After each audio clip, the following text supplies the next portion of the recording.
It's really nice to be here. Thank you. So, some of you will have seen my talk yesterday downstairs on quantum computing. I promise the 7:30 show is completely different from the 11:30 show. I wanted to talk today about another discipline, which is quantum sensing, but the tie is going to be close to the thematics that I touched on yesterday. Yesterday was about how we improved the performance of quantum computers and brought this to IBM. And today is about the work that we do taking similar steps to make quantum sensors useful in the field. This is the most annoying clicker and someone's going to die. All right, I'm going to say next slide, please. Our focus, as I talked about a lot yesterday, back. Our focus is on infrastructure software that makes quantum computers perform better. What we announced earlier this week was that all of the technology that we build, from the lowest level of touching the hardware, the control electronics, all the way up to the high level of application, the middleware for performance management, was natively integrated into IBM. And next slide, please. We were very happy that this became the topic of some big announcements, and including a full billboard that is still live right now if you happen to fly back to New York City before the end of the week, announcing this major partnership with, between Q-Control and IBM. It's an industry first, integrating a third-party ISV into a hardware platform. Next slide, please. All of this is based on a set of technical results that, what is going on? A set of technical results that I am not touching this, right? That are focused on the delivery of actual improvement in hardware. 10x improvement in quantum circuit depth, 100x savings for the end user, 1000x improvement in algorithm support. And we work with pretty much everyone in the sector, from the hardware manufacturers to the end users, delivering real value. This is the basis. This is now the jumping off point for the new work we do in quantum sensing. Next slide, please. Go back, please. Thank you. In quantum sensing, we have a very similar suite of problems associated with instability of the hardware. What we've been fixing in quantum computing is linked to the fact that the hardware decoheres, that error, noise creep in and degrade the performance that end users are seeking. Now, we hear a lot about quantum sensing, but for the most part, not exclusively, for the most part, these sensors are limited to laboratory deployments. That is because they are also limited by sources of noise and error that are especially prevalent, as I'll tell you in a few minutes, when they're taken from the laboratory into the field. Next slide, please. Q-Control has a program that is focused on a few main areas. These are all related to a set of hardware and software developments that I'll tell you about in the next few minutes. Those are GPS-denied navigation in partnership with the Australian Department of Defense, Advanced Navigation, and others. Gravimetry and geodesy, somehow a logo for USGS dropped off there, but also JPL, and what we call battlefield awareness, or ISR, focused on some work that we've done with the Army. Next slide, please. Oh, look at that. Next slide, please. One thing about quantum sensors is that they can give us real advantages with comparatively simple devices. And in many cases, the advantages that we can achieve are different than what we anticipate. Quantum sensors use this instability of the hardware, in a sense, in order to turn a weakness into a strength. There's a measurable signal that comes when a quantum device interacts with its environment. There is some change that is measurable. Now, the nice thing is often that it is possible to measure very small, very weak signals. That comes from the capability or the characteristic that's known as sensitivity. The device is very sensitive. You can measure something small, or you can measure a fixed signal in a shorter time. But the other part of this that is exceptionally important is that the devices are generally very stable. That over very long periods of time, because the signal is coming to us from the rules of quantum physics rather than from some mass on a spring which gradually extends, or some electronic circuit which ages, the signal tends to be very stable, and it does not require calibration. It comes to us from the laws of physics. That is a huge advantage of which we wish to avail ourselves. Next slide, please. Now, we are already in an era where our lives are completely controlled by a quantum sensor, right? Every one of us probably got here today based on the first quantum sensor, which is atomic clocks. GPS is an application that works because of our ability to measure time exceptionally accurately and stably. That comes by using quantum physics to access the very stable tick inside of atoms. This is a true quantum sensor. It is a quantum sensor for time. But the reliance that all of us have come to have on this kind of technology for location-based services for wide area network synchronization has left us vulnerable. Next slide, please. There are lots of calculations of a similar nature that show that the impact of a loss of GPS for just one day would be roughly $1 billion in economic value. Now forget about the strategic impact. $1 billion of economic value from this kind of outage. Similar analyses in Australia, similar analyses in the United Kingdom, indicating just how reliant we have become. This is a major challenge economically, but it's also a major challenge in these strategic settings. Next slide, please. This is a map that comes from IATA, the International Air Transit Authority or Agency. We have another one we're going to try. Thank you, sir. You want to take the old one so I don't have two?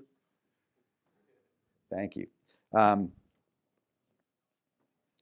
going to give it a go, right?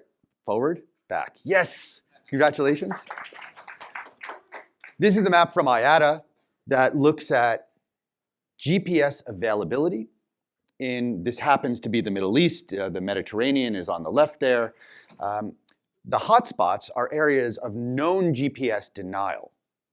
This means that due to activity on the ground, there are signals that are jamming or disrupting the availability of GPS. Now, this is provided to airliners so they know where they should not trust GPS signals. But this theme carries over into defense strategic situations where it's important to understand, are you in an area with trusted GPS? Is someone potentially spoofing that signal? Are you likely to be on the track that you think? GPS denial is a major risk. It is one of the top risks identified by governments around the world. So every vessel already has an alternative. Inertial navigation that we heard about in the last talk is a great backup way to navigate.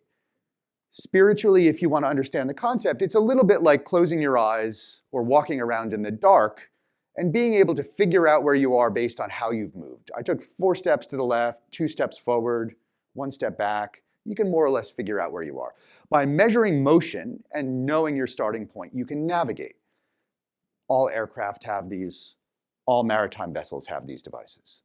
The problem is, because of the instability, the drift that Pietro was talking about, in most realistic settings, relying on this over extended periods is very difficult. Now, taking and extrapolating, this is approximately to scale, it's notionally cartoon to scale.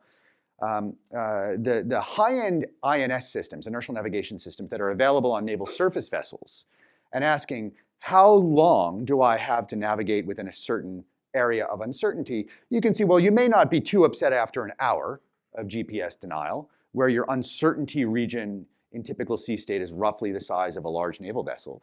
But after 8 hours of denial, you get up to, or reliance on the INS rather than GPS, your uncertainty area can be approximately a nautical mile. Now, in a bright, sunny environment, that may not matter. But if you're in inclement weather, if it's dark, if you're in uncharted waters or poorly charted waters, or if you're underwater, this is a major concern because this is a growing area of uncertainty, which is in fact mission limiting. The missions that you can conduct are limited by the fact that over a long period without GPS, your signal or your situational awareness is degraded. So we were very proud that earlier this year, in July, we were able to finally announce that we've been, in air quotes, pre-selected or selected by the Australian Department of Defense to deliver quantum-enhanced navigation solutions to AUKUS, the Australia, UK, US trilateral partnership. This was featured in the New York Times in a feature article about our work. because of the fact that we have focused on how this challenge can be addressed with quantum sensing in the field, not notionally in a laboratory environment, really in the field. The underlying technology on which we rely is based on atomic devices. We use atoms to measure time in GPS satellites.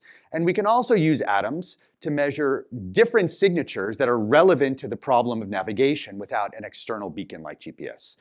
You can measure acceleration or motion for inertial navigation. You can measure gravity and do gravity mapping, as I'll show you, and you can measure magnetic fields. And the nice thing about these atomic devices is that with roughly the same device, you can measure all of these different quantities. Of course, you can add time to that if you wish.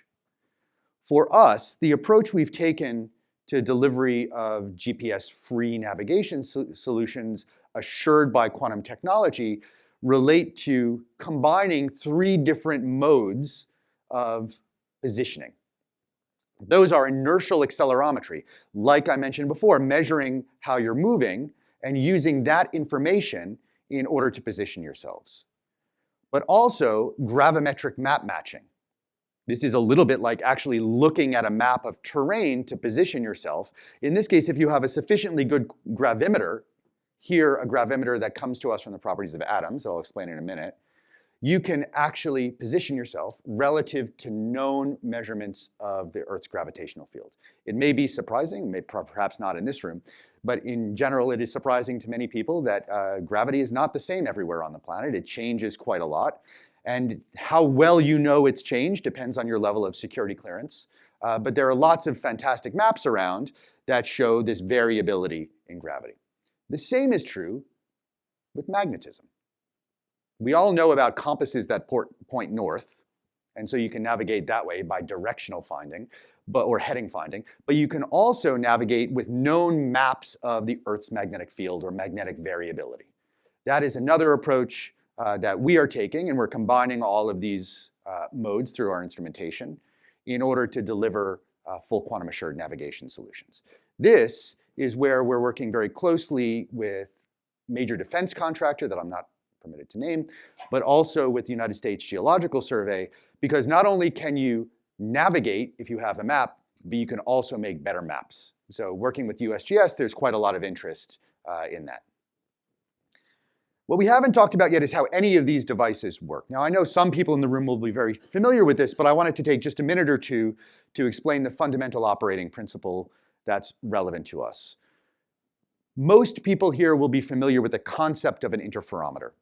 The idea that you can split a beam of light by bouncing it off of mirrors and beam splitters and then recombine it. And that interferometer will be very sensitive to changes in path followed by the upper and the lower branch. Interferometry is how we showed that there is no ether, right? Light does not move in an ether. Interferometry is used in telecommunications. It's used all over the place. Any path length difference is a very nice measurable signal. But one great thing that we have at our disposal is the fact that atoms can behave quantum mechanically like waves. This wave-like nature of matter is something we can exploit in order to actually invert the roles of light and matter in the interferometer. Now, instead of beams of light that are reflected from and split by solid matter, mirrors, we can have beams, if you will, of atoms that are split and recombined by pulses of laser light. This is the fundamental concept that underlies the notion of atom interferometry.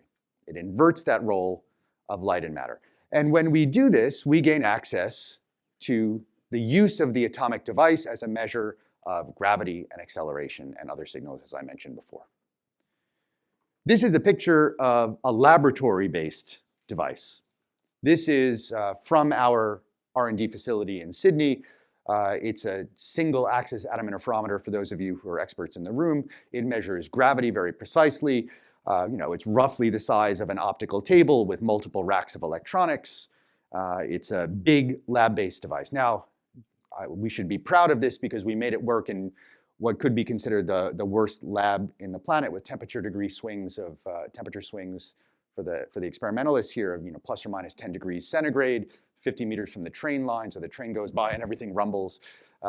It was a great feat of engineering. It measures Earth's gravity to 1/1000th of little g, which is pretty awesome. But taking that and turning that into a field deployable instrument is a major challenge. And we've engaged in this through a hardware R&D effort. The core here is that the hardware that we build is then going to be augmented with software. So there are three main systems that we've focused on building and deploying. First is, as best we understand, the world's smallest 3-axis quantum IMU, inertial measurement unit. So this measures accelerations in 3 directions. That's it on the left. The sensor is roughly the size of a basketball. Again, for the experts, it operates in strap-down mode. The next is a dual absolute gravimeter and gravity gradiometer. You can measure gravity in 2 locations, and by taking the difference between them, you can measure gravity gradients, that is how gravity changes. And the last is a high bandwidth optical magnetometer. Now, that device can be much, much smaller because its mode of operation is a bit simpler. But in principle, as I mentioned, all of these modes of measurement can be combined in order to make a multi-mode quantum assured navigation solution. But focusing on really the first 2 here that are based on atom interferometry, the strap-down inertial measurement unit and the dual gravimeter, the core challenge, of course, that we face is when you put them on mobile platforms, everything falls apart. You have now made your device smaller. Now, anybody who comes from the quantum sensing world knows that the best way to make your device sensitive is to make it bigger.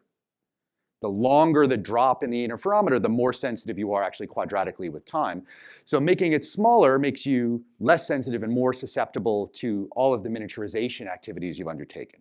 Then you have environmental clutter. There are all sorts of sources of EMI when you go on a moving vessel or you just go outside of a laboratory. And then last, but most definitely not least, is platform noise. Your laboratory, if it's a good laboratory, is a stable environment, and a mobile vessel is not. You have motion associated with, say, sea state or physical motion in the air, but you also have mechanical vibrations that couple in. All of these signatures are generally known as platform noise. And if you take a bit of an average, the performance that has been seen, at least in the published literature, shows that when you go from a state-of-the-art laboratory device environment state-of-the-art device in a laboratory environment into a mobile platform, you have roughly 1,000x degradation in top-line performance. What kind of sensitivity or stability can you get? This is the thing that needs to be fought. And this is where we've focused a huge amount of our attention. Of course, we do hardware R&D because we need to have high-value platforms on which to test. But a lot of our focus at Q-Control, as I indicated in my talk yesterday and also in the very beginning of this presentation, is that we can leverage software ruggedization in order to combat these sources of noise and error. Right? The physics is actually almost identical to what goes on in a quantum computer. Everything maps, again, for the experts, to noise sources in the Hamiltonian that have exactly the same physical description. So our approach is to go from bottom to top. We have operational techniques like robust control, the way we interact the light and the matter to give resilience against sources of noise. We have all sorts of advanced feed-forward and machine learning techniques that allow us to correct for measurements we take with ancillary sensors, classical sensors.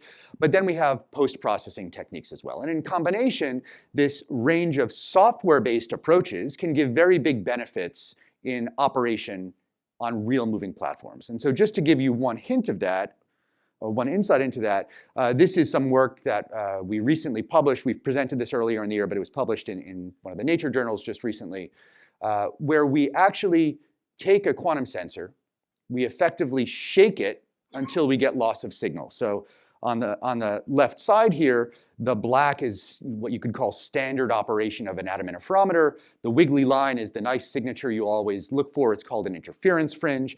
And as you shake it harder and harder going up those set of traces, eventually the noise overwhelms the signal that you're trying to measure. But if instead you operate with the Q-Control software augmentation, In runtime, this really means that you've just replaced the ongoing operation of the device. What you see is that even in the presence of noise of the same strength, you end up with a very limited impact on the signal. That is the approach that we've taken, which has given us more than a 20 times enhancement in the dynamic environmental range that is tolerable for the operation of this sensor. These sensors, as I mentioned before, with this kind of software, are going into field deployment in 2024. The first field C trials in March, later air and sea trials toward the end of the year. So with that, I'll stop. I'll invite any of you who are interested in learning more about our technology to check out our QR code. And if there is time, I'd be happy to answer any questions. Thanks very much.